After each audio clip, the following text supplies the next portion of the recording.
is basically a neurosurgeon. He is MCH neurosurgery with FSCS, FICS, FMS and PhD.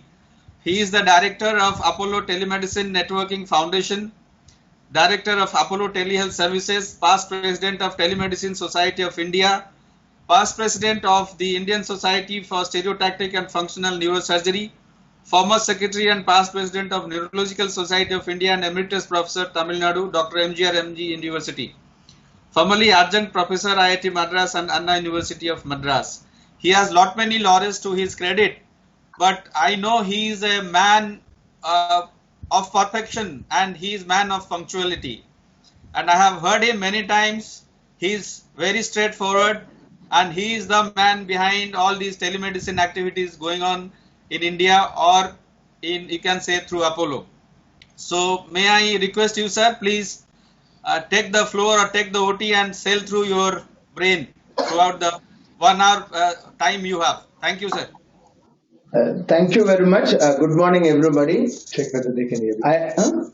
You are able to hear it, sir, clearly, right, sir? Yes, sir. Okay, you are able to see my slides also? Yes, sir. Okay, in case there is any disruption, please let us know through a regular phone. I'm assuming that all of you are listening to me and you're able to hear it. Good morning. Thank you, everybody, for giving me this opportunity. I've decided to share.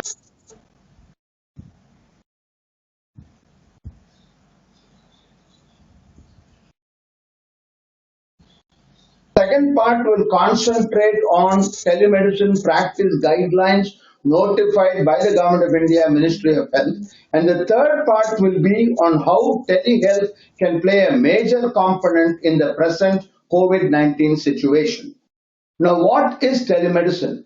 Telemedicine, in simple words, is a term given to everything which encompasses the ability to deliver healthcare remotely. Personally, I like the word telehealth better than telemedicine. Medicine implies a one-to-one reaction, a patient sitting in front of you. But in 2020 and in the future, we are going to promote wellness the e-way. We want to make people healthy. We don't want them to undergo bypass surgeries, which could have been avoided in the first place.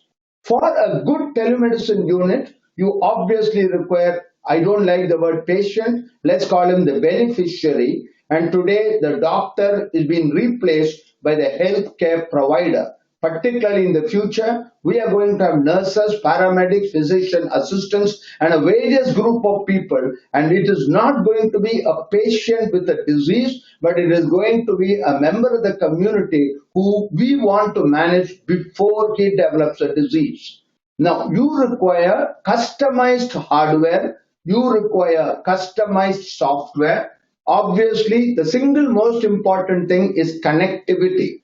Without connectivity, there is no question of telemedicine at all. And I am sure that in my lifetime, all this pandemic, everything will go away, maybe 1 year, maybe 1.5 years, but definitely we will have 4G throughout the country and in the metros and the big cities, even 5G. Today, healthcare includes not just history taking and clinical examination, but involves investigations also. And therefore, any telemedicine unit must have the ability to acquire laboratory reports, images, to store these reports, and for me at the distal end to retrieve it, to display it, and to digitally manipulate images at the other end. This presupposes that I have been trained, a doctor giving teleconsultation is formally been trained, and for a telemedicine unit to be successful, it has to be cost effective. For it to be self-sustaining, there has to be revenue generation. Again, technology is moving at breakneck speed, and therefore we need to be future ready. We have to be compliant with regulations, adherence, and equally important. Now, there are two types of teleconsultation. One is called synchronous, the other is called asynchronous. Synchronous is real time, where the patient is in front of the doctor. Asynchronous is where all history findings in a text, a clinical findings, investigations, etc. are sent to the consultant far, far away, and he makes a diagnosis and gives an opinion. As you can see from this slide, the bandwidth required varies considerably. Today, we are even talking of telementoring during surgical procedures, live real-time visualization of a CAT procedure being done. All this, of course, requires very high bandwidth. I just need to convince every one of you that it's more than 40, 45 years since telemedicine came in the world. And today, there are hundreds, thousands literally, of excellent scientific studies, double-blind, randomized, controlled, crossover, multi-institutional studies, which unequivocally prove that telemedicine has made a significant difference in the management of most conditions. Diabetes, every sixth human in urban India has got diabetes, and a meta-analysis of all papers published showed that the compliance and adherence, these two words are very important in any chronic disease, be it diabetes, be it hypertension, be it a seizure disorder and whatnot. It is very essential that your patient takes the drugs, the lifestyle modifications, etc. And studies have shown that there is a 29% increase in HbA1c testing. There is a 44% reduction in rehospitalization and so on. Sterilization.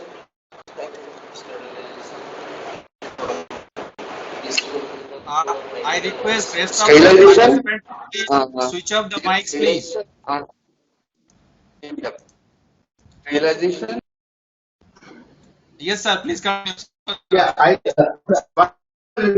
switch off. Thank you. So, as I said here, there are enough studies to show that depression is reduced, compliance becomes more, and so on. This is so far as diabetes and hypertension are concerned. A few clinical examples just to set the background before I go into the legalities. Now, this is an illustration. What happened next? This is an illustration from our Himalayan. We have more than 13 cases of myocardial infarction which have been picked up as they evolve. In first ECG normal, patient not looking well. I have a wonderful group of doctors who do not treat ECGs, who treat human beings, and therefore they said repeat the ECG after 45 minutes. The second ECG picked up an ST segment elevation. Thrombolysis was initiated from Chennai, 2,800 kilometers away, 14,500 feet height, minus 25 degrees centigrade temperature. You can picture what it is to do a thrombolysis like this. Went to the tachycardia, pulse rate 250 per minute. A person there who could not even spell the word defibrillator, but my emergency ward doctor said, don't worry, we have internet, we have a webcam, that's all that is required. They got a mannequin, you can see, they got a mannequin demonstrated to this young lady who's not even a full-fledged nurse at in the Himalayas, the paddles, amperage, the joules, the current strength, etc., and showed them how to do is handheld them. Telementoring, we call it, successfully done. Pulse rate came down. This procedure has also been repeated several times. A few quick examples of skin conditions. Dermatology is the simplest in telemedicine. More than 98% of all skin conditions can be correctly diagnosed with a proper history, etc. Personally, I think it's a crime in 2020 to make a little child, like the one you see on the top right-hand corner, travel 2,000, 3,000 kilometers with parents and grandparents just because the pediatric cardiac surgeon needs to do a review to look at the scar, which could very well be seen through a good camera. Today, auscultation is extremely simple. If you look at the slide at the bottom, I don't know how much you can see it there. This was in October 2001. I am now actually playing a video. I don't know whether you can hear the sounds, and the echocardiogram, the lower right hand side you can see. This pediatric echocardiogram was done as early as 2001. I was very lucky. I had a wonderful pediatric cardiologist, Prem Shekhar, who had just come back from the UK. Unfortunately, he left us after some time. 138 pediatric echocardiograms from a village he tele-supervised from Chennai. This is a power of telemedicine. And please remember, we did this 20 years ago. Unfortunately, we were too far ahead of the time and we were just not able to excite physicians and cardiologists, but now I think it will become a reality. The next slide again shows multiple skin conditions, and our dermatologists have done several thousand consultations so far. The next slide shows a real-time dashboard as on 24th of April. In case you think it's a typographical error, it is not. You can see 351,000. I pinch myself several times to be sure that I'm reading the correct number. 351,000 remote fundus examinations have been done by 30 ophthalmologists from Chennai in 115 vision centers spread across Andhra Pradesh. The next slide shows how through satellite you are able to transmit these images and how the ophthalmologist on the right hand side is able to read these images. The quality of the fundus images is unbelievable, and today with semi-automated diagnosis you can even get an annotation done. Today, of course, we have full AI in the diagnosis of diabetic retinopathy. Arvind Eye Hospital, Shankar Nethralaya, Apollo Hospitals is also planning to join this very soon, and I'm sure very soon we will have a full-fledged AI in the evaluation of fundus examinations. The next slide. Again, I need to count again and again to be sure that I'm looking at the correct slides. 1,010,000 total consultations have been done as in February, and the specialist teleconsultations have already reached a staggering figure of 1 million. I am not aware of any single organization anywhere in the world which has done 1 million teleconsultations in 5 different subspecialties. Again, Himachal Pradesh, these are all graphs which shows the number. The next slide shows obstetrics and gynecology. Now, obstetrics and gynecology, simple things like anemia in pregnancy. It is very simple for a qualified person to pick it up from a distance of 1,500 miles. But imagine for the mother, it makes all the difference. Complications of anemia in pregnancy in diagnosed are tremendous, and I understand from my gynecologist obstetricians here that they have been able to manage not only gestational diabetes, pre-existing diabetes, complicated diabetes, etc. We are able to get specialist opinion from a diabetologist, endocrinologist, etc. NTPC, of course, we are extremely thankful to NTPC again for trusting us, and I do hope we have fulfilled the trust which they have. So I've given you a background now. One of the reasons why telemedicine did not take off the way it should have taken off was because of the uncertainty among many members of the medical community about the legality or otherwise. To me, March 24, 2000 was a red letter day. It is on that day that Bill Clinton, the then President of the United States, formally commissioned the world's first VSAT-enabled village hospital in Aragonda. We were very active with ISRO, and we are very thankful to ISRO for initiating this 20 years ago. Maybe a coincidence, but exactly 20 years, 24 hours later, on March 25th, 2020, the Board of Governors, empowered by the Health Ministry, passed an amendment, notified an amendment to the Indian Medical Council Act, para 3.8.1, which said that consultation through telemedicine by an RMP, a registered medical practitioner. Now, this law was for those registered with every state medical council and the Medical Council of India, and therefore referred to allopathic doctors. However, within 2 weeks, the Ayush government, the Department of Ayush notified a similar practice guidelines, followed a few days later by the Homeopathy Council of India.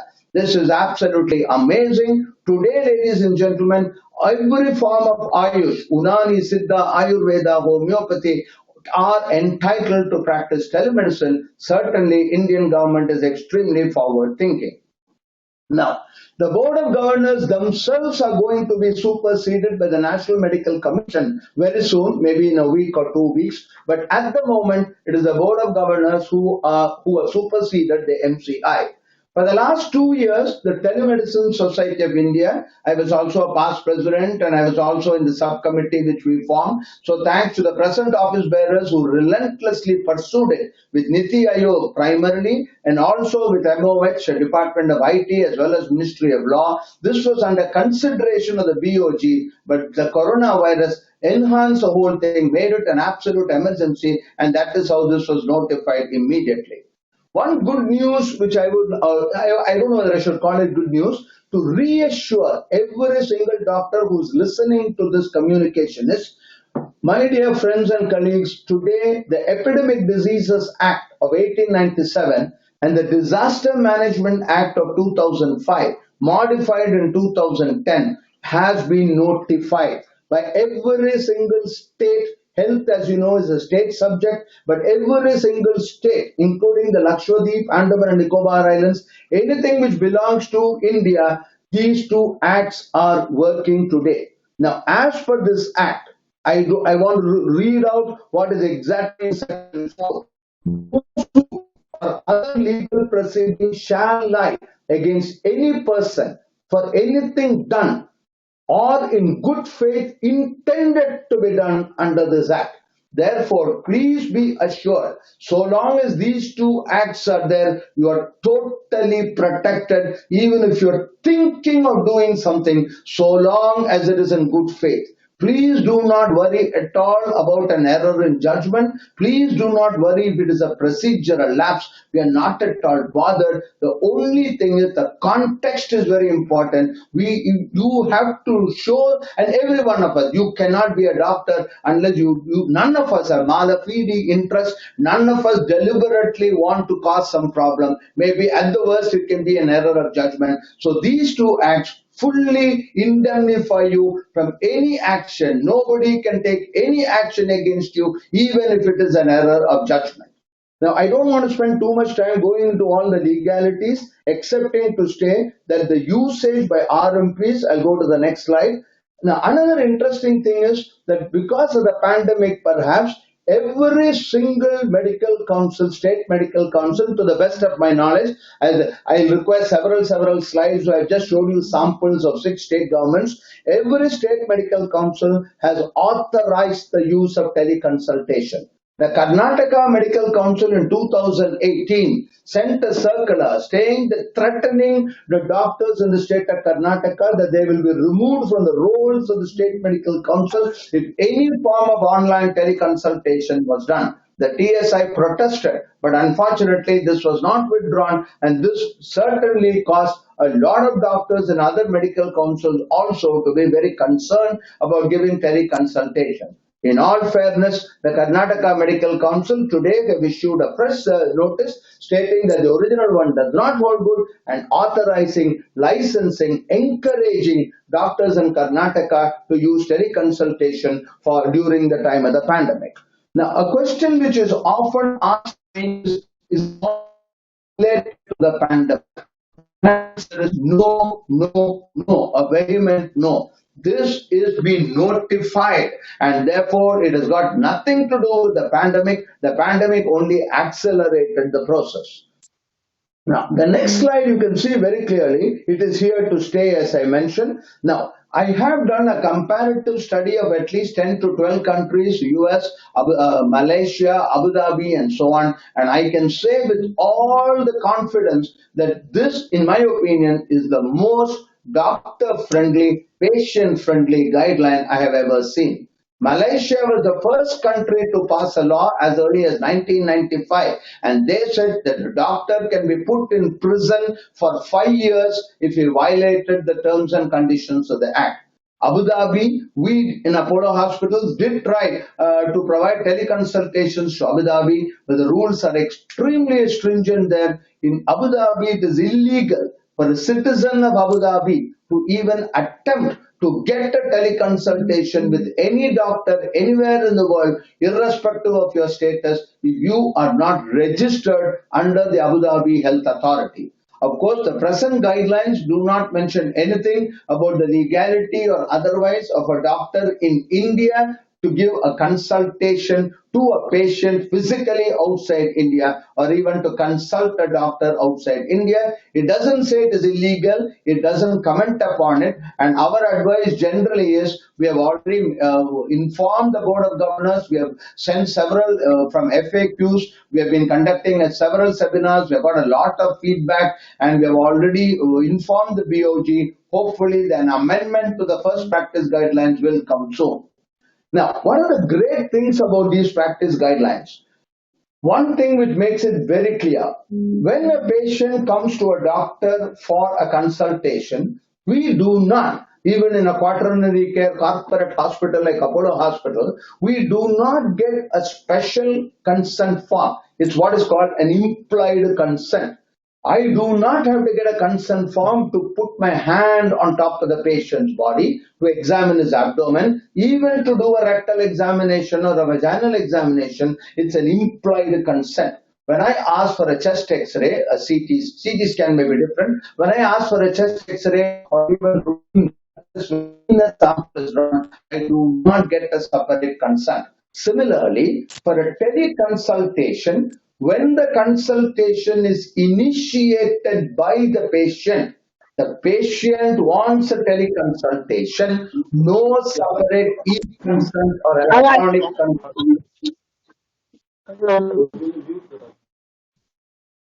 no separate electronic consent is required. Unlike most other guidelines of other countries, the Indian guidelines specifically talk about teleconsultation not only directly to the patient, but also to the caregiver directly. You can also talk to a health worker. And a second opinion is possible. I have a right to give an opinion through telemedicine to another doctor and in an emergency. Now, in all these four situations, it is entirely contextual. Please understand the spirit. Don't look at the legality. Don't look at the dotted I's and the crossed T's. What is important is the spirit behind which the telemedicine practice guidelines have been laid. The spirit makes one thing very clear. It is contextual, contextual, and contextual. In other words, it is your professional judgment. The government decides that you and you alone are capable and are authorized to decide whether consultation is indicated or not indicated in that particular case at that particular point of time in that particular place. You have every right. In fact, the government expects you to stop a teleconsultation halfway through or three-quarter way through and say, no, I'm not very happy. You need a face-to-face consultation. Based on the history, based on the criticality of the condition, I may decide that telemedicine is not required. At the same time, as a working in a quaternary care hospital as a super specialist with 4 decades of experience, I may be very confident of doing a detailed, relevant, clinically relevant neurological examination in a patient. Whereas a young MBBS doctor just passed out in a tier 3 town may just not have the confidence to do a neurological examination. He is right and so am I. So in other words, it is contextual. At the end of the day, we understand that patient management is not just writing a prescription. It is not just making a diagnosis. It is counseling the patient, counseling the family, health education. Every one of these are very mentioned in detail in the guidelines. The guideline itself is 52 pages, but it's not very difficult to read. And I would strongly advocate every one of you listening to this talk, please go to MOH, Ministry of Health and Family Welfare, mohfw.gov.in, and on the home page, on the opening shot, it is very easily visible. You can download a PDF document. Please go through it. For the first 15 years, in my practice on my using telemedicine, I used to start off all my talks by saying that by definition, telemedicine excludes emergencies. 5 years ago, I started eating my word. Thanks to my wonderful colleagues and the wonderful team I have, they showed that emergency consultations can be done. But I would like to warn, I would like to caution everybody here, do not take upon yourself emergency teleconsultations. You need a sophisticated 24 by 7, extremely experienced, knowledgeable emergency department at the other end. A very mature doctors who know when, what not to do and things like that. Otherwise, it's not advisable for everybody to give emergency consultations. The government also has made it very clear that when you give an emergency teleconsult, it must, I repeat, must be followed up by an advice for a face-to-face consultation immediately. An emergency teleconsultation is by definition only for tiding over the crisis, only to develop first aid, and cannot replace a subsequent face-to-face consultation. The government again has clarified between a first consultation and a follow-up consultation. And I'm very happy with what they have adopted. Any consultation done after 6 months has to be treated as a follow-up consultation. Now, for example, whether it is diabetes, hypertension, convulsions, etc., even if it is a chronic disease, and this is so in true life. A lesson which I was taught by my teacher 40 years ago was, when I see a patient, even after 3 months,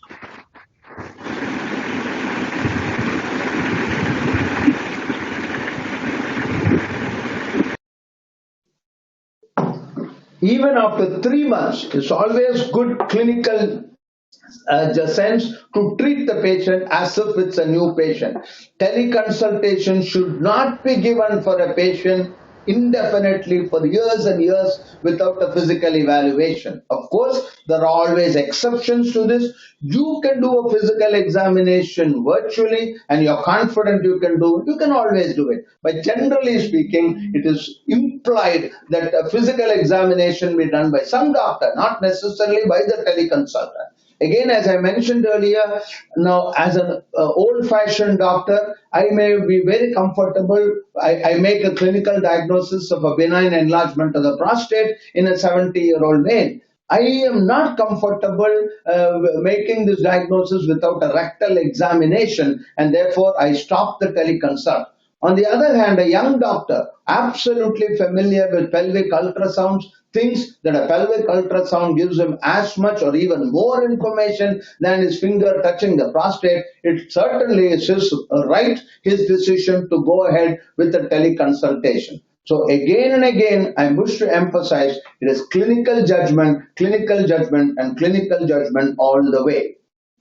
Now, a doctor has to maintain the same standard of care which you would do in a face-to-face consultation. You cannot, under any circumstances, say that because the video was not good, because the audio was not good, because of that and this, I was not able to do the teleconsultation properly. You will be taken to task. You are committing a grave mistake if you continue the teleconsultation. So clinical judgment is absolutely important. Again, documentation. Now again, please understand, we are not in a legal profession. A medical doctor is not a lawyer. The government does not, particularly in the pandemic situation, the government does not expect you to spend all your time and effort and your valuable knowledge in documenting endlessly. Just you decide minimum. For example, I would write 2 lines. I will say MRI shows intracerebral left parietal intracerebral hematoma or brainstem glioma, etc. I am not going to write a radiologist report of 3 paragraphs. No. So I use my judgment in deciding. I will write HbA1c 7.2. I am not necessarily going to write fasting blood sugar, postprandial blood sugar, what is his blood sugar 2 years ago. I'm not going to write HbA, TC, DC, ESR, all that. If it is positive and if I think it is relevant, I will write grav index test, pregnancy test, positive. But I don't have to write all the other negative tests. So again, it's a question of judgment. Now, patient data should not be disclosed or transferred. All this is what we do in a face-to-face encounter. So please remember, essentially, you just have to follow whatever you do in your normal clinical practice, understanding that technology is not going to reduce your liability nor is technology going to make you more culpable, increase your liability.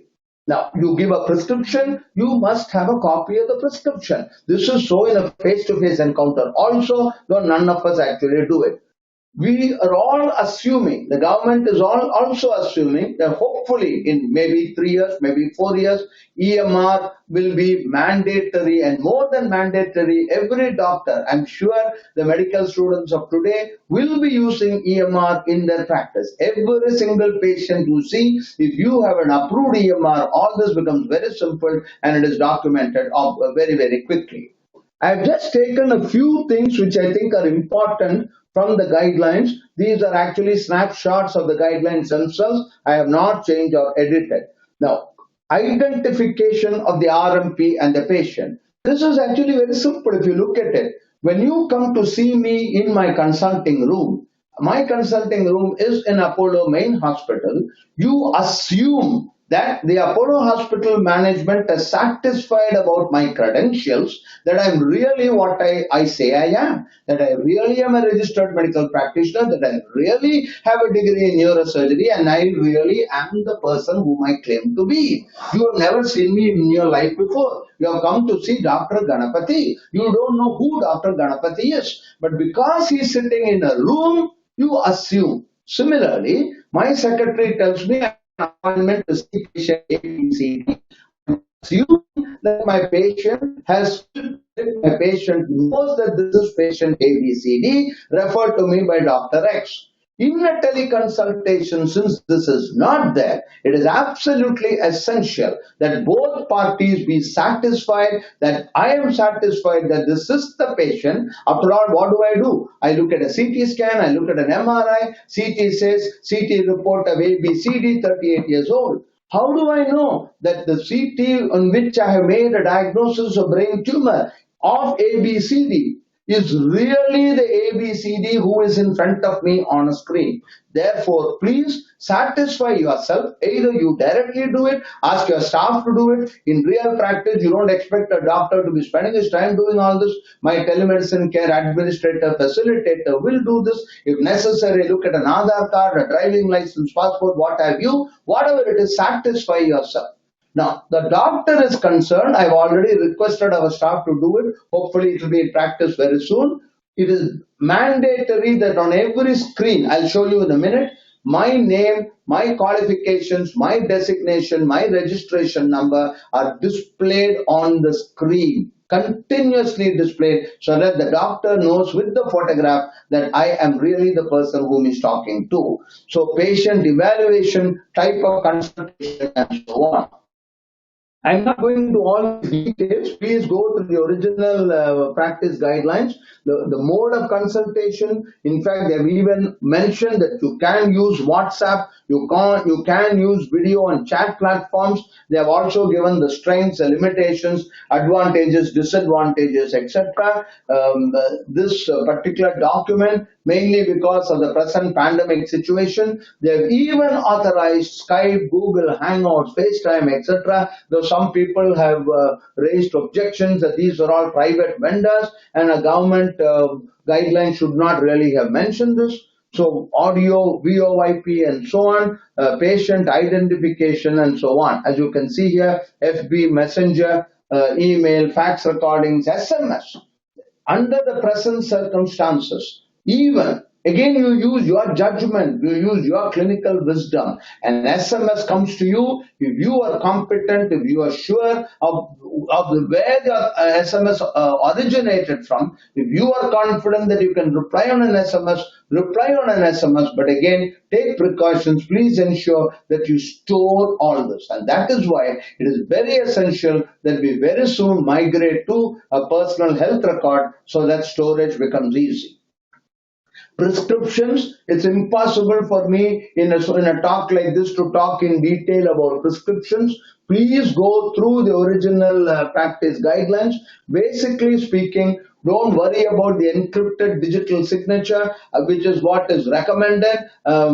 an ordinary prescription which you and I write whenever we see a patient with your registration number on your letterhead with the working diagnosis, a clinical diagnosis, generic name, particularly in telemedicine consultation. Do not, I repeat, do not prescribe only a trade name which you are familiar with. Please remember that the patient is 500 miles away, 1000 miles away in a small town, in a bigger town, may not stock the medicines which you are accustomed to, and therefore prescribe the generic name and please write the dose. I'll show you in a minute what exactly I do, how I do, etc.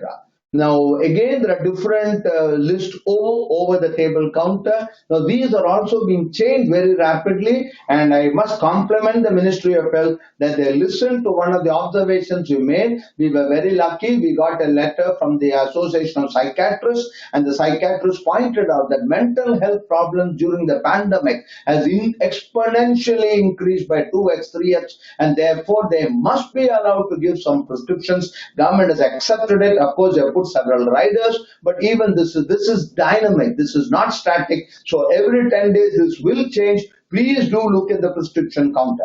Now again, the guidelines very clearly state, even though the MCI has given a form like this, it doesn't really fulfill the same form.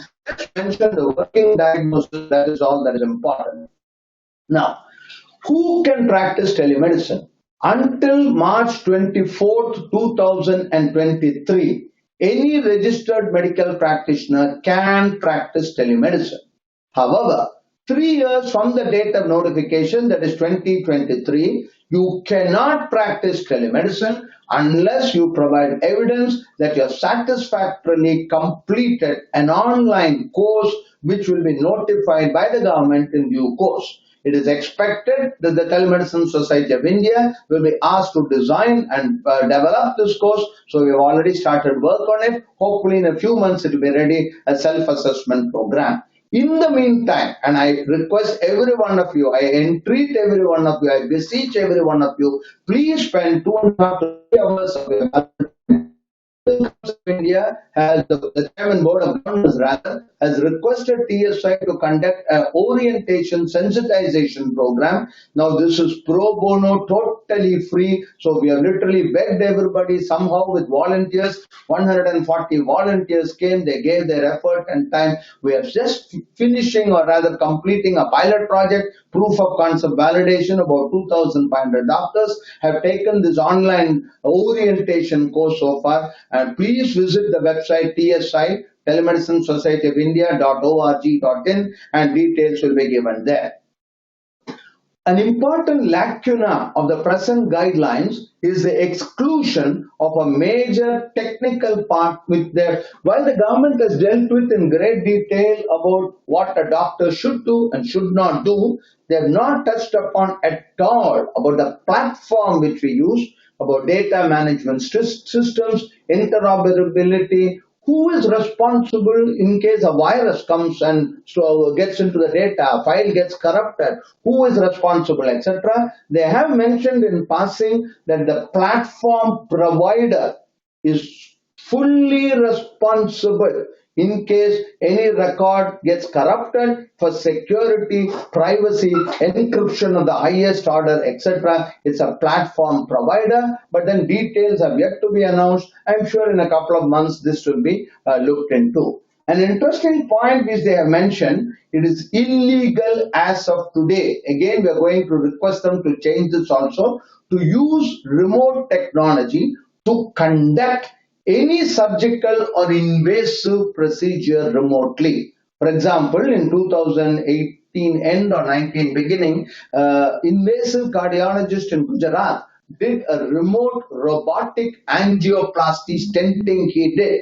Now, at that time, of course, there were no such rules. Today, it is illegal. You cannot do this procedure. Now, there are a lot of concerns in deploying telemedicine like accreditation, authentication, authorization, confidentiality, credentialing, and so on and so forth. Some of these have been addressed, others will be addressed very soon. Before we go to the final part of the talk, I really want you to look at this in a larger perspective. Look at it holistically. Don't look at it at COVID-19. Don't look at it for the next 3, 4 months. The world has changed completely. The world has turned upside down. There are at least 80 papers. I'm writing a chapter for a book, and therefore I went through the literature in great detail in the last couple of weeks. There are at least 80 papers published in neurological sciences alone where teleneurology has been advocated as the only way in which these papers come from Italy, Spain, United States, and other countries where COVID-19 is a major endemic. Whether you like it or not, ladies and gentlemen, telemedicine is here to stay. It is unfortunate that we required a strand of RNA to disrupt the whole world. The world is in a pandemic now, but because of this, telemedicine has come. Now, please remember that we are in a stage of transition. All transitions offer great opportunities. Interpretations differ. A test case is required, and nothing is written in stone. Just because a rule says this, and this, it is your interpretation. We are all familiar. A district court makes a ruling, High Court overrules it, a Supreme Court overrules the High Court ruling, and so on and so forth. In fact, a 5-bench Supreme Court judgment is being reviewed.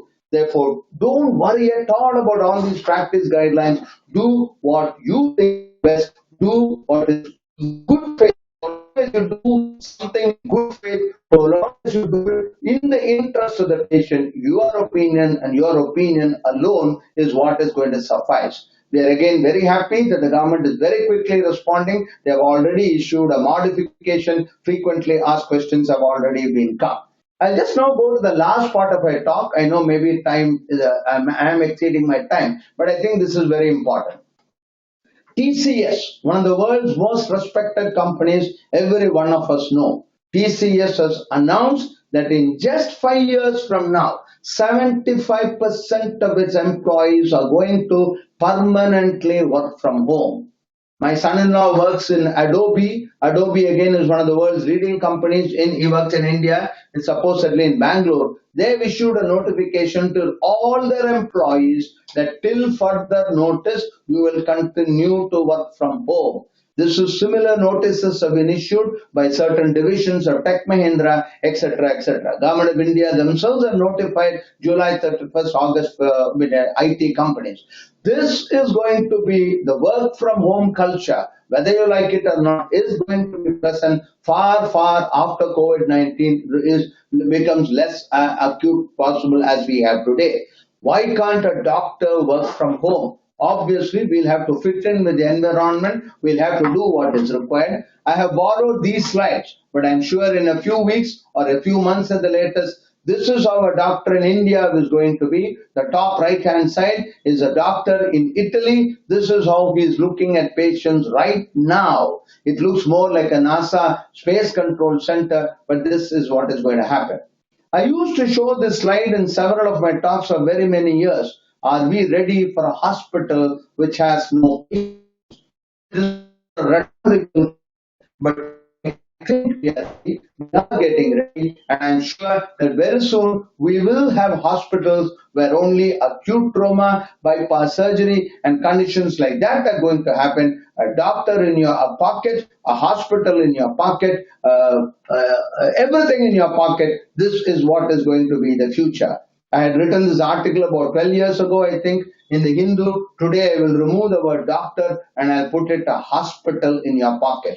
In our own telemedicine centers, we use POCD, point of care diagnostics, where multiple tests are done all over, and this is going to be the future. Just a few quick clinical examples before I close down. This is to illustrate global practices. Now here you see this video is self-explanatory. Dubai came for a teleconsultation. What happened? Video is not okay. Is the video is on in my screen? They will see it. Okay, you are seeing? Okay. So you can see here, this boy came to me for a consultation with a history highly suggestive of a seizure. Examination, no neurological deficit, CT scan normal, EEG normal. I was very reluctant to start him on anticonvulsants without an eyewitness. So I told them, look, nothing is going to happen if he gets one more fit. Take a mobile phone, take a video, and then send it to me. And you can see here, a good medical student should be able to make the diagnosis. So this is what I mean by telemedicine, individual customized decisions. I would not give a final diagnosis until I satisfied myself. The next one here again, this video shows on the top left hand corner. Of course, I am doing this only after the guidelines are practiced. You can see my photograph, my qualifications, my registration number, and I'm making use of this opportunity to request Premanand and others to ensure that when we do any consultation with NTPC, every doctor interacting with NTPC and other organizations must have that particular doctor, whoever is giving the teleconsult like this on the left. Permission obtained from so and so to record video of the teleconsultation. This was done during the lockdown period, 10th of April. This was a patient with a brain tumor whom I had treated. And as you can see in this video, it was very important for me to find out whether there was any sensory deficit on the right side of the face where the trigeminal nerve, doctors will be able to understand what I mean. And therefore, I asked the doctor herself, the patient's daughter, a young girl, to just use a pin and a cotton, and I got the information I want. Please look at the prescription on the right hand side. For Mrs. So-and-so, age, sex of the patient, diagnosis. You must give a prescription like this. Prescription must have a detailed diagnosis. Right-sided trigeminal schwannoma, cyberknife irradiation, October 2019. Now come for right hemifacial pain, 2 days duration. Remote clinical evaluation done. I've mentioned specifically, fundus not examined. With my background and my experience, I think it is okay to make a diagnosis even though the fundus was not examined, but I have documented it. So this is what I mean by documentation. Carbamazepine, I have not put Tegretol, Zeptol, Mazatol, etc. 100 milligrams at 8 a.m., 100 milligrams at 8 p.m. Telephonic review after 10 days given the telephone number. So this is very, very important. So this is all. It's not that difficult. And then I took a photograph with my ordinary mobile phone and I don't remember, either I sent it to her by WhatsApp or I sent it to her by email. This is a patient again. I did a teleconsultation just about 10 days ago. Somewhere in Himachal Pradesh, is actually related to one of our senior officers of Apollo. 76-year-old gentleman, diabetic myocardial infarction, was on warfarin and several other clopidogrel and several other anticoagulants, developed a drug-induced iatrogenic subdural hematoma. And the neurosurgeon in a military hospital correctly did only Burroughs because with a corona virus positive in the hospital, he could not do a craniotomy. Patient has come back. Now I have advised them what is to be done. I have recorded everything, told them why I am giving this opinion, which may be contrary to the conventional opinion. So this is all that modern telemedicine is all about. Document, document, document. So laws, rules, regulations, compliance, this is very, very important. Now, I think you have a few more minutes. Can I continue? Okay. So here you see. Yes, sir, please. Okay, good. Now here you see Winston Churchill's Second World War, never let a good crisis go to waste. And this crisis has also resulted in hundreds of innovations coming, not just in telemedicine and digital health, so many health. I am confident that though the next 1 year is going to be extremely difficult for every one of us, we are going to beat this virus. And India of the post-coronavirus, I used to say in my previous lectures, BC, before Christ. I was the last neurosurgeon in India who was trained before computers came, before the CT scan came. Now I talk about the BC AC era after coronavirus. Now the last part of my talk is the importance of telehealth now in the pandemic. Even though I'm a neurosurgeon, I'm not directly involved in coronavirus. As a responsible member of society, as one in the medical profession, I think it's very important that all of us, irrespective of what we do, understand the vital role which telemedicine can play. Now, this slide is self-explanatory. I don't have to describe about this. Telemedicine is particularly important now because in India, I understand about 6% of the 45,000 odd coronavirus positive cases notified are healthcare providers, doctors, nurses, ambulance drivers, and so on and so forth. I personally know of several doctors. It is most unfortunate that one of my classmates passed away in London. Of course, elderly lady passed away in London of coronavirus after having been on a ventilator. Two other of my classmates are coronavirus positive. This is not something I read about in books. I know is happening in real life.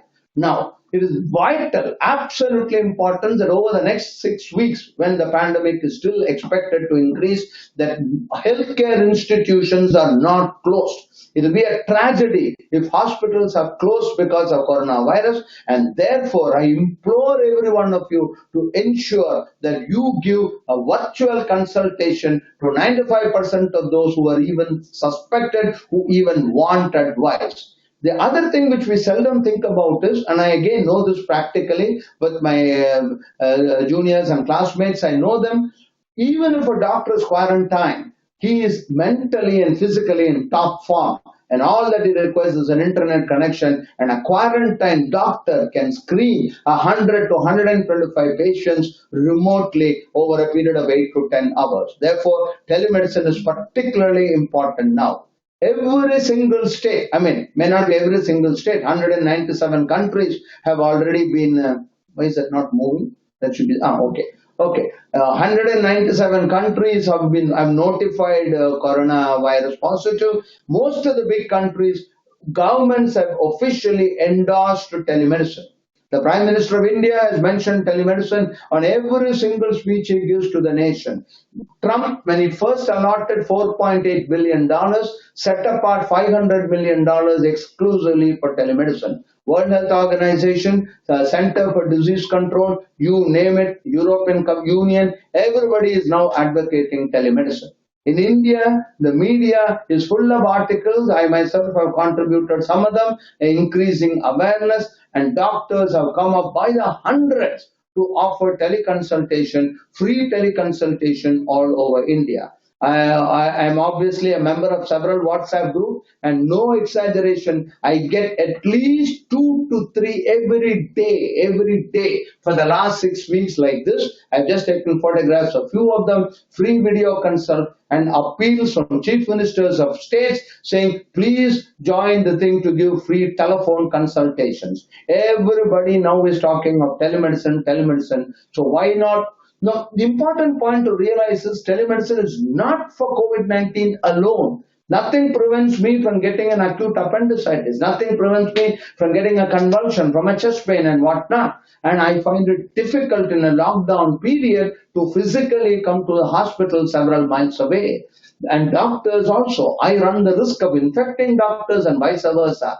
Now, this is not routinely available in India, to my surprise. I mean, India is such a big country. I'm sure we have entrepreneurs. I don't know why this is not available, but this is so simple. The apartment complex where I live in has got an infrared X-ray, temperature sensing monitor. Everybody who comes to our apartment, everybody who leaves the apartment, the security uses it. It is so ridiculously simple. Costs have come down. So today, I can look, I meaning a doctor or a paramedic or a nurse, can look into the interior of the nose, into the interior of the ear, into the interior of the throat, may look at all the symptoms and signs of a conventional presentation of COVID-19, namely temperature, sore throat, difficulty in breathing, and so on and so forth. All this can be done remotely. And my gut feeling, there are some communications in the media that even the ultrasounds, very stringent ultrasound rules employed in India may change.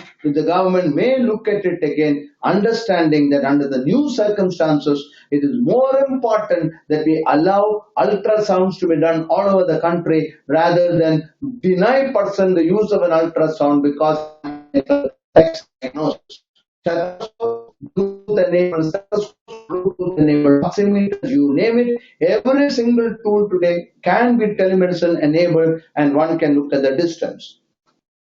Oh, sorry. Obviously, I'm getting old. I forgot early Alzheimer. I wanted to change the next slide. I just forgot. This was for a talk I gave a few days ago, quite a few days ago. So we have already crossed 3.5 million people, and the graph is not going down. At the best, we'll be able to flatten the curve, plateau it, not to make it down. So let us be prepared for it. Again, COVID-19 has disrupted the world not because of the virus biology per se. The disruption is because of the massive global measures taken to contain the rapid spread. Global economy is going for a toss, and there is no sign that this economy revival is going to happen very soon. So it is very, very important that every one of us participate in this. I am absolutely thrilled that the government is changing the self-evaluation screening forms. Please remember, it's a dynamic situation, not static. Hotspots, red zone, green zone, orange zone, the information you want is going to be different. And today, it is not at all difficult for an ASHA, accredited social health activist, already digitally empowered with a tablet, to remotely, with an ordinary mobile phone, to call somebody, get this information, fill up the sheet, and send the data immediately, stored in a cloud, big data analytics. Instantaneously, the government gets in real time what is happening to anyone, anywhere. Gone are the days, or gone should be the days, when a person needs to go to a clinic, needs to go to a hospital, needs to go to a doctor. Everything can be supplied virtually. Automated screening algorithms with local epidemiologic information can be used to standardize screening and practice patterns. As medical doctors, we should know that none of us, I repeat, none of us have any correct today's knowledge of COVID-19. Please remember, please be humble, please accept that you do not know about COVID-19. Nobody knows about COVID-19. Textbooks have still not come, and therefore, please get on to a Government of India website or a World Health Organization website. The indications are changing, the drugs are changing, what should be done, what should not be done are changing. All this can be done electronically, and therefore, our job is to implement, execute, and carry out. This is no place for originality. This is not a place to indicate your so-called superior knowledge. We need SOPs, standard operating procedures. We need protocols. These protocols have to be established place to place. Now, telehealth alone can be an effective alternative to in-person visits. All stakeholders in the ecosystem, central government, state government, private hospitals, insurance companies, whatever of you, have to see eye to eye. This is not a situation where each one can have his or own views. It's very easy for me to give a talk. I could talk for hours and hours. I understand that it is very difficult to establish the necessary technology infrastructure to recruit passionate virtual providers, to train people, to continue to train them. More important, to untrain them, to retrain them on best practices, educate patients about telehealth through patient-facing websites, social media, and so on. Now, you have so many triages like this, and today it is not very difficult to use a color-coded chart, and based on the color-coded chart, you can give weightage. When COVID-19 started about 2 months ago, everybody was wanting to find out whether you have gone abroad, whether you have met somebody who has gone abroad, etc. Today, community transmission has started. Today, that is not as important as some of the other things. Today, we know, I've just submitted a paper on neurological manifestations of COVID-19. Loss of smell, loss of taste, strokes, confusion, delusion, seizures. All this can be COVID-19 presentations, and therefore it is absolutely necessary that we keep up to date and we spend a lot of time reading, learning, and unlearning. When I passed out, there was one All India Institute of Medical Science. There were about 100 medical colleges. Since the time I prepared this slide, an MCI website a few days ago showed there are 530 medical colleges. If we can increase AIMS and IITs and medical colleges so rapidly, every 3 weeks a new medical college was coming before the pandemic broke out, I see no reason why we cannot have telemedicine units. If I had my way, if I was the chief accreditor for NABH or JCI, I would look and I would give NABH accreditation if the hospital has a telemedicine, full-fledged telemedicine unit. I am very confident in the next 2-3 years, CEOs of hospitals will not be considering an intraoperative MRI, a cath lab, and all these sexy devices, so to say, as what represents a hospital. A good hospital will be judged by one which has got virtual patients, and I am very sure that in the next couple of years, CEOs will want more virtual visits than physical visits. We have already seen how the lockdown has tremendously reduced pollution, has reduced road traffic accidents and so on. The interest in telemedicine is something unbelievable. Over the last 4 weeks, I have personally given 14 webinars, more than 28,848 talks I have given. This interest could not be only because of the institution which I represent or because of skills of the organizers who organizes. Various different organizations have done it, not because of the credibility of the speaker, but primarily because the topic has become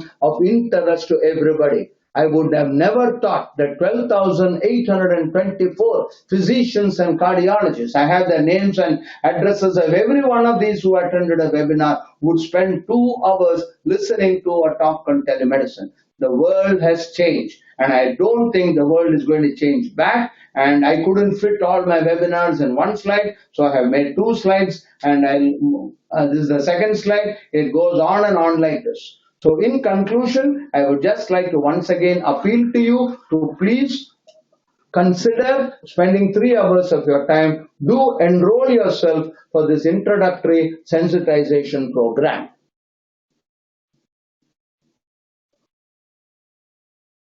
Okay, and I am sorry if I took too much of time. My problem is I don't know when to stop talking. Day before yesterday, I spoke to 6 countries, and what was amazing was the question and answer session went on for 70 minutes. I spoke for 1 hour, and the question and answer session went on for 70 minutes from 6 neighboring countries. So I see in this pandemic an opportunity for India to project itself not just in the Indian map but in the world map as well. And I think I'll be failing in my duty if I do not thank all of you, the senior management of NTPC, for entrusting us, for having the confidence this reposed in us. And I do hope that Premanand, Krishnamurthy, German, and all my other wonderful team have fully justified the confidence in you. If you had any slight misgivings about regulations and legality issues, etc., I think you need to set that right completely. Today,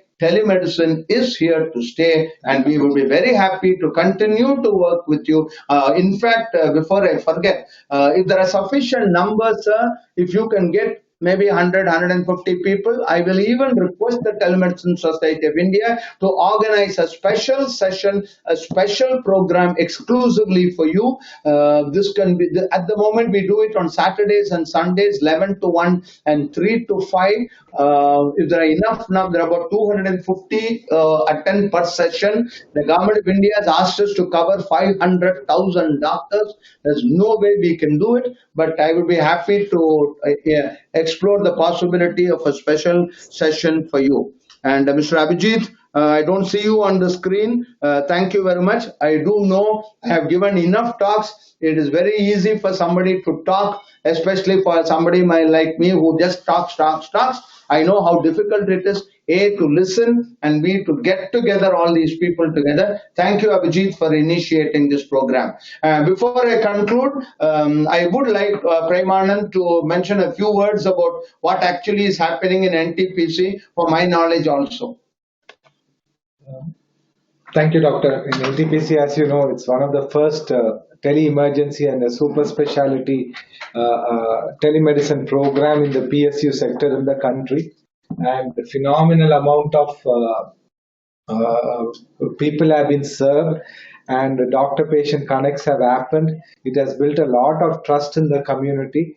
Currently, we have our CMO madam who's doing a phenomenal job now. Round the clock, she is always in touch with us from NTPC Bongaigaon and ensures that people out there are all being taken care of during the COVID crisis. We hope we will be able to scale this work up with the rest of the NTPC units too. Thank you very much. Any questions, sir? If there are any questions, I'll be happy to answer them. Thank you, Good sir. morning, Thank sir. you very much for giving a elaborate talk on the subject of telemedicine. And though it was an introductory for all the doctors of NTPC, we are now, I think, 100 doctors and executives of IT are connected to your talk. And in NTPC, we have around 250 doctors. So we can have a second talk about the details of the Telemedicine Act and anything that the doctors need to know about telemedicine before they start. We are going to enable telemedicine in NTPC. Apart from that Mr. Premanand has said, we have a HMS EMR system. So during these times of COVID, we are in the process of enabling it to all our employees and the stakeholders, so that they can consult through the video teleconsultation from their homes. So I thought it would be prudent to have some knowledge of telemedicine. So thank you very much once again, and I request all the participants, if they have any questions, they can raise or they can type it on the conversation tab in the right, top right, third from the right. They can chat, they can type in their questions, or they can speak directly their questions on this platform. Thank you. Thank you all. Good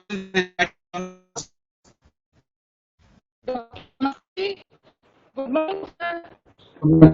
Dr. Sasiram Ramagundam, sir. Thank you for this beautiful presentation, sir.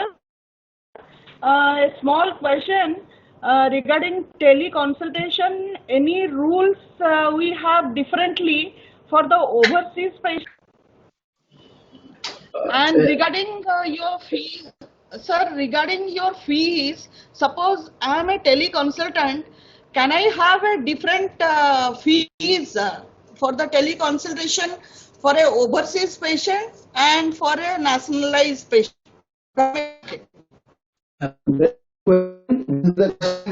Everybody asks in all our sessions.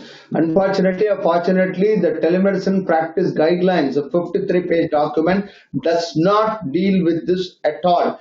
On the contrary, it specifically says these rules or guidelines are applicable to doctors in India and patients in India. We have submitted to the Board of Governors. We have given them a list of lot of things which needs to be addressed. So it is pending with them. But in their present situation, it doesn't take priority one. In a couple of weeks, we expect the answers to come. So the answer to your question, madam, is we do not know. The government rules do not talk about this at all. It doesn't say it is illegal, neither does it say it is legal. Now, regarding the fees, again, two things I think I need to mention. You have a right not to give a telemedicine consultation even during the COVID-19 pandemic.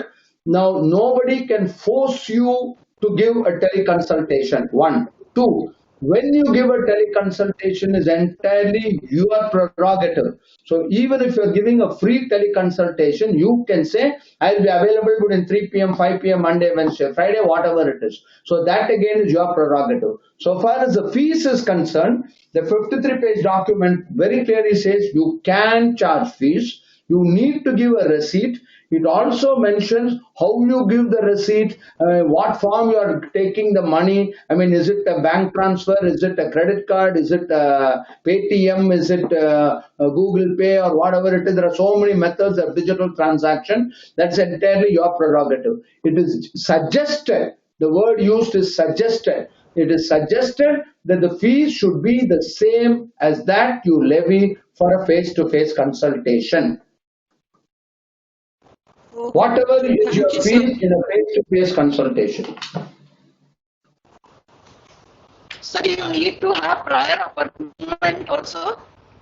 That from an operational point of view, yes, it is easy. As a doctor, I definitely would like to know that I'm giving a teleconsultation. As I don't want at the middle of the night, 11 o'clock, for somebody to call me up for a teleconsultation. Appointment is always good both for the patient and the doctor. Patient also need not wait unnecessarily.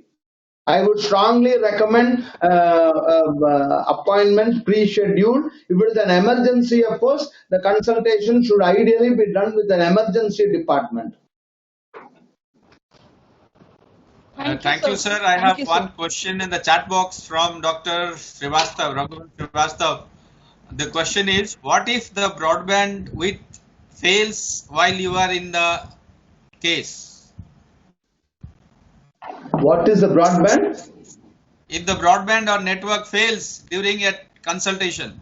Fine. Very good question. As I said, the ultimate decision is clinical. It is a doctor's decision. And of course, if the patient is not comfortable, the patient himself is worried because the bandwidth is not good, please do not ever force a patient to complete the consultation. If the patient is not 100% satisfied, we have a disclaimer, though the disclaimer is not legally valid. When you get a consent or before you get a consent, you always tell them that technology is we do everything possible to ensure the best technology, but there are circumstances. This won't talk today. There were 2 sessions where I had an interruption for about 8 to 12 seconds.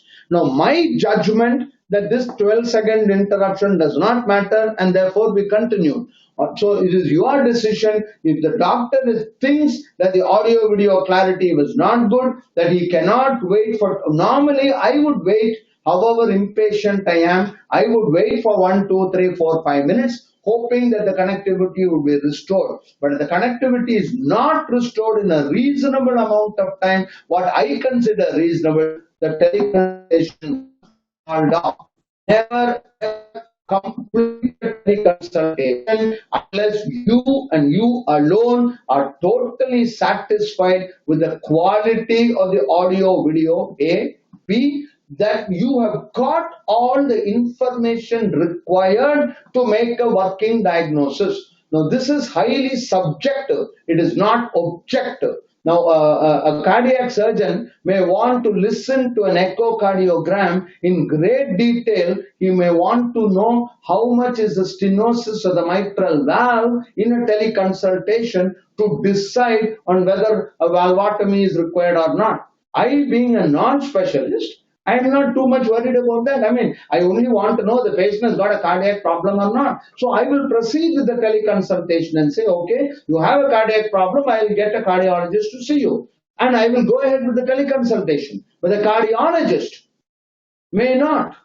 You understand what I mean? So it's an individual decision. There is no hard and fast rule. One more question, sir, from again Dr. Raghuvan is, can we repeat hypnotics if the patient is already taking them before teleconsultation?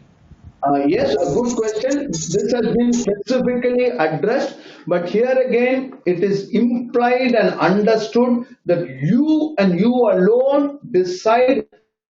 For example, anticonvulsants. Now, when I prescribe anticonvulsants for several years, it's a young lady. I decide I need to ask when her last menstrual period was. I have to be satisfied that she is not pregnant or not likely to get pregnant, or if at all there's a possibility of her being pregnant, I will not continue the anticonvulsants, or I may decide, a different anticonvulsant, whatever it is. Similarly, liver function test, renal function test, drug interaction, etc., etc. So you decide. But the law, the amended rule, please go through if you are a doctor who normally prescribes hypnotics. My request is don't take what I am telling you now, don't quote me. Please go through the amended practice guidelines. About 3 weeks ago, an amendment has been issued. I'm honestly not aware of the exact hypnotics can be used for refill, but again with certain do's and don'ts. Please go through that before giving a hypnotic. Thank you, sir. One more question from Dr. Rizbut. Can there be a mix of modes of consultation, like separate audio and just pictorial consultation in order to have the visual? It is entirely your prerogative. If you think that visuals are not required at all, is your prerogative. For example, as a dermatologist, I would not do a consultation without a visual. Again, if it is an old patient of mine whom I've seen 10 days ago, at the end of the day, sir, it's your decision, your decision, your decision. You can have audio, you can have video, you may decide on store and forward. Now, for example, a neurosurgeon wants an opinion from me about stereotactic radiosurgery for an arteriovenous malformation in the brain stem. Such a very focused, ultra detailed, it's a neurosurgeon. I don't have to examine the patient. I don't have to look for reflexes. I don't even have to look at the fundus. The pictures are sent to me and I am interacting not directly with the patient but with another specialist. So in that case, I don't need, it's entirely, and I have confidence in the other neurosurgeon. It's also a doctor whom I don't know at all. I may insist. Otherwise, an audio consult is fine for me. Somebody whom I know for 35 years, and he calls me on the phone and then describes everything to me and then says, sir, can I go ahead? Can we recommend this patient for radiation? It's entirely your decision in the context. The single most important word is contextual. And the practice guidelines mentions that repeatedly. The context under which a decision is taken. This context may change. It may change from the same doctor. I may give a different opinion 10 days later. So that particular situation, only that you must take a decision. One more question from Dr. Singh Amar Sankar. He has asked about the availability of telestetho and cameras. Can you specify? I think these are many available in the market and we need to go to the manufacturers and specialists for this. As the head of a division, I want to be agnostic, so I don't want to recommend company A or company B or company C. It is available in the market. Another question for Dr. Tiwari. What about the A, B and O list of medicines that we are free to prescribe in any class?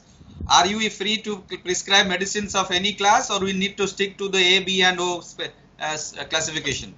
The details are available in the guidelines, sir. Please go through the details. As I told you, this is also dynamic. This is not static. The rule of 3 weeks ago may have changed today. I don't want to mislead you. The answer to your question is yes or no, but again, it depends on the individual situation. Okay, sir. One more question from Dr. Manisha Pandey. Can a doctor terminate consultation for want of insufficient data in providing diagnosis after charging consultation fees?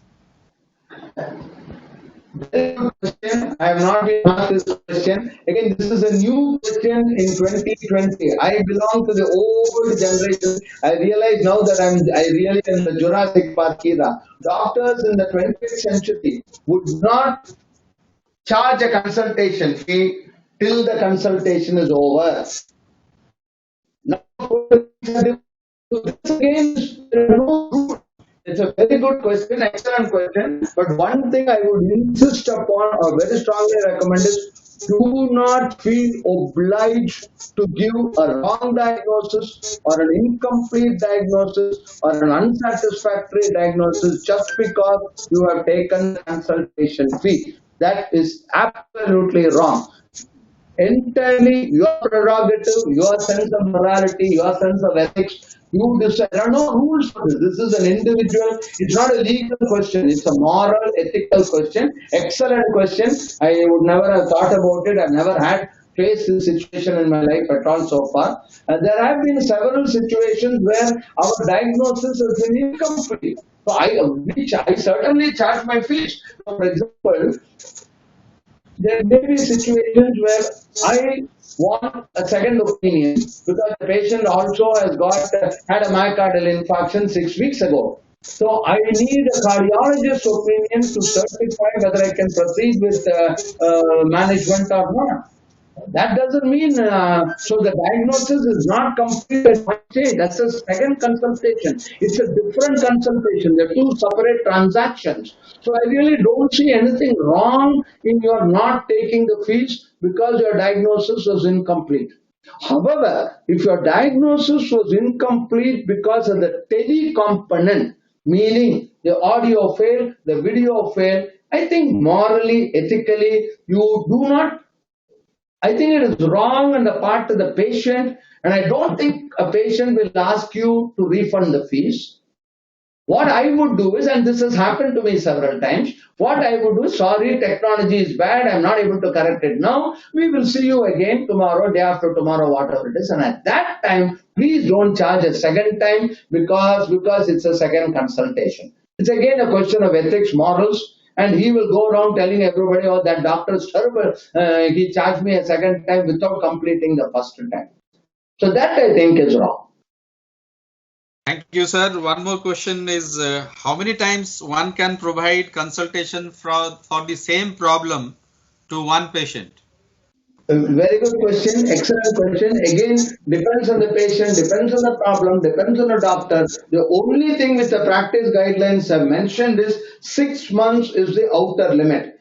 Now, if you are seeing a patient 6 months after the first teleconsultation, you must do at least a video consultation. It is illegal to prescribe medicines on a telephone for more than 6 months. You have to do a face-to-face consultation. Now, the face-to-face can be virtual or the face-to-face can be physical, but it is illegal to give a telephonic consultation multiple times if the last face-to-face consultation is more than 6 months. Now, also, please remember the rules are very clear. Nothing prevents a person who had a head injury. I see patient with a head injury. 20 days later, the guy develops a skin problem. Okay? Now, these are two separate conditions. So, for all practical purposes, it is a new patient. So, the government also says when it's a new problem with the same patient, you can charge the fees as if it is a new consultation. The question of charging fees or not for a repeat consultation is entirely the prerogative of the doctor. But again, it says that if the same person comes to you, I'm treating somebody for acute appendicitis, or let's say neurosurgery itself. I'm treating somebody for a brain tumor. That guy goes in a motorcycle and has a head injury. The head injury is unrelated to the brain tumor. So for all practical purposes, it's a new patient I'm treating. Thank you, sir. Many doctors have expressed their thanks for a lucid and informative presentation. And Dr. Raghuvansh has asked, do you have any helpline numbers for doctors to start telemedicine?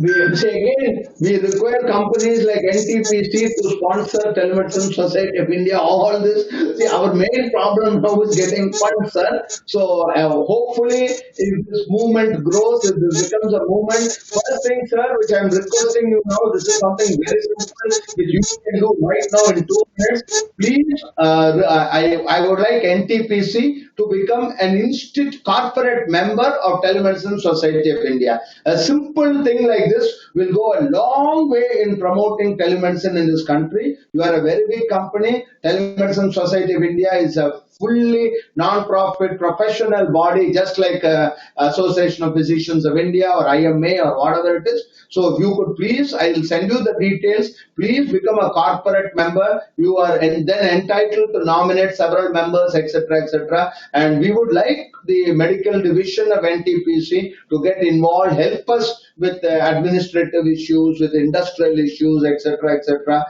This has nothing to do with Apollo Telemedicine. This has nothing to do with Dr.K.Ganapathy. This is only to help the make telemedicine a movement. So that is one thing. The helpline, yes, at the moment, please send us your queries, address it to secretary@tsi.org.in. Now, if you are a corporate member, it becomes easier for me. I mean, though I'm a emeritus category, though I'm a retired category, so far as CSI is concerned, still I will try to even get the rule passed by the general, accepted by the executive committee, general body, etc., to have a helpline exclusively for corporate members. I think that's a good suggestion. I mean, I can get that implemented. So we will ensure that whatever you want is done, but then I need to justify that. So please become a corporate member. Thank you very much, sir, for your suggestion. And definitely after the introduction of telemedicine at Bongaigaon, we have gone a long way through, and this is taking momentum in NTPC. And I would definitely seek your advice again for a second webinar, if possible, to all the doctors, so that we can connect in a detailed manner, and any faculties can also be nominated, and the requirements that are necessary for being a corporate member may please be shared, or I may need the help of Mr. Premanand, so that we are definitely going for that, because telemedicine is one of the main impetus in the medical department of NTPC. Thank you once again, sir. Thank you very much for your time, and thanks. Thank you. I have one last comment to my observation to make, if I may. Can I make that, please? Yes, please. Yes, please. Instead of a second webinar like this, say I have again spoken at a 30,000 feet height level. You know, I have given you an overview, a bird's eye view, this thing. I would very strong, and if we have 200, 250 people, I will ensure that there's a separate program exclusively for NTPC. As I told you that we have developed 3 modules. Now these modules go into minor details. There'll be different faculty, and I also think it's not correct. I mean, I have my own way of talking, my own approach to the problem, my own this thing. I think the stage has now come where it is not correct that one individual this thing. We have 3 people who have done a great job with our supervision. So we have 3 modules. Each module is of 20 minutes duration. This can even be self-learning. We will make, once you register and all that, we will make these modules available to every one of your doctor, so that this can be at your own convenience, your own time. After that, sir, what we do is we have a 90-minute session. Normally, I don't join in that, but I don't mind for NTPC. I will also join in that. So we have a 90-minute session where after your doctors have gone through the module, I'm sure they will have so many small doubts and questions, and then we will have a panelist. We have a lawyer, a young lady who has spent the last 2 years in doing this in great detail, a legal advisor to Telemedicine Society of India. So like that, we have people say, I'm a clinician basically, so I honestly would not know the minor details of applications of EMR, of that and this, etc. So we have a great team of 4 people who will do all this. So my request is, we'll fix a day convenient to you. Normally we do this on Saturday, Sunday. So if you, the 1 hour you can do at your convenience, 1.5 hours. In fact, this program of mine also took 1.5 hours. So let's do that. And also a small, I mean, at your level, it may not be that much motivating. A certificate will also be issued, a certificate of participation. This certificate hopefully will be endorsed by the Medical Council of India. Now, the Medical Council of India have to conduct this orientation program. So I request all of you to join this orientation program, and they will also get a certificate of participation. Okay, sir. Thank you. One last question from one of the participants. Can we give sickness or fitness certificate through telemedicine?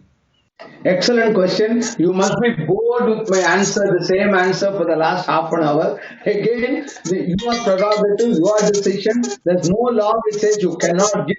I mean, I will give. Okay, let me put it that way. I will do an examination and I find that from the history, but I will give a certificate without even thinking twice. Thank you very much for your time and your precious sharing of knowledge. Thank you, sir. We asked him after We have not recorded. We have not recorded. chat. Capture all this stuff before it is deleted. I want the chat. These are fantastic questions. No, I want to send this to Medical Council of India. Yeah, quick come. Thank you, sir. Thank you, Dr. Behra, and thank you, Team NTPC. Abhijit there? Yeah, our Abhijit is there. He was there. So just call him on the phone. This is very nice. Thank you, Abhijit ji, Delhi team. You have been a wonderful support. Thank you. Just Thank you, everybody. See if I can get NTPC to be a doctor. Abhijit is there. Thank you. Dr. Abhijit? No, Abhijit Majumdar. Mr. Abhijit? Ganapathy, hello, sir. Thank you. Okay, thank you very much for arranging this, and I hope nobody is going to throw stones at me and for wasting 1.5 hours of their time. It's always a pleasure to hear you, sir. We also learned so many things. Some of my colleagues from Apollo joined in. It's a pleasure to hear you. Okay, thank you very much. Thank you. And Thank you so much. also, do I go through you? How is it? I'm very keen that you help us. I will tell the TSI, no worry about that. All these 250 doctors to do an orientation program. They'll also get a certificate.